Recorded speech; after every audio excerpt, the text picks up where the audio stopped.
కాళేశ్వరం కట్టింది 88,000 కోట్లని వాళ్ళు మొత్తుకుంటుంటే లేలే కాళేశ్వరం 1,00,000 కోట్ల దోపిడీ అయిందని చెప్పినాడే మీరు అసలు ఏం చేసిండ్రు, ఏం మాట్లాడుతున్నారు, మీ ఆలోచన ఏంది అర్థమవుతాం. దాన్ని బట్టి చెప్పొచ్చు. దాన్ని బట్టి మీరు ప్రజలని ఇటువైపు తీసుకుపోతా ఉన్నారు.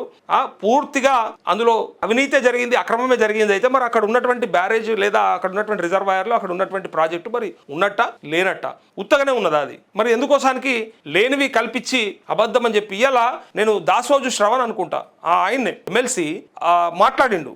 సేమ్ ఇట్లనే పార్లమెంట్లో ఏదైతే సమాధానం వచ్చిందో దానిపైన ఎవరికి అద్దంకి దయాకర్కి సమాధానంగా అద్దంకి దయాకర్ మాట్లాడతాడు.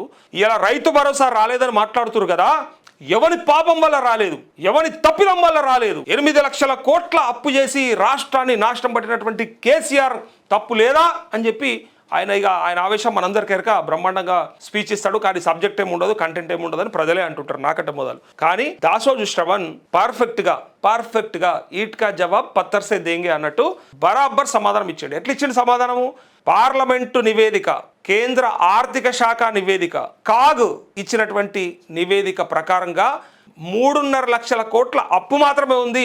లేనిపోని తప్పులని చెప్పి కేసీఆర్ని బదనాం చేసే ప్రయత్నం, ఆ ప్రభుత్వాన్ని బదనాం చేసే ప్రయత్నం చేస్తున్నారు. కావాలంటే ఆ రిపోర్ట్ చూడండి, comptroller and auditing general report CAG ఇచ్చినటువంటి రిపోర్ట్ చూసి మాట్లాడుర్రి.